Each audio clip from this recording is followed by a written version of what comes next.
The MacBook Air. Is it the gold standard for ultrabooks, or are you just paying for shiny aluminum?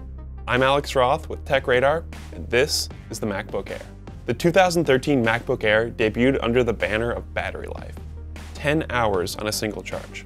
That's its biggest bragging point, and it's thanks to the power-sipping Haswell processor from Intel. So while the new MacBook Air isn't any faster than the previous model, it can now really go the distance. That, combined with its slim frame and lightweight, make it a fantastic option for commuters and business travelers.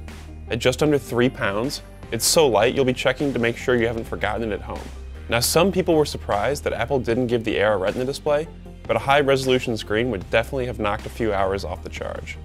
Just take a look at the Air's best competition.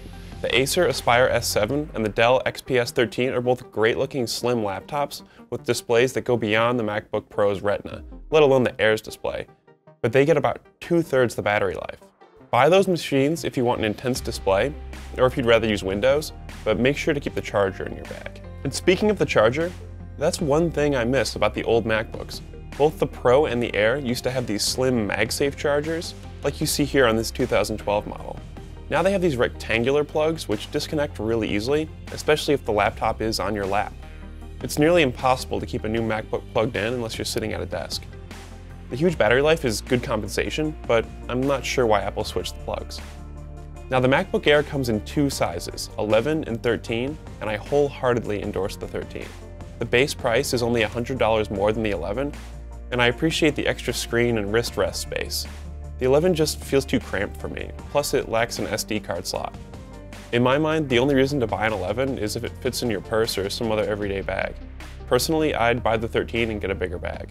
Also, it's totally worth spending the extra $50 to go from 4 to 8 gigabytes of RAM. Everything in the MacBook Air is soldered together. That's how Apple achieves such a slim build. It also means no upgrading once it leaves the factory, so spend wisely on the specs you'll need down the road. If longevity and a light build are what you want above all else, TechRadar recommends the MacBook Air. If you need more power or more pixels, check out our best laptop and best ultrabook lists to find the perfect machine for you. I'm Alex Roth, and this is TechRadar.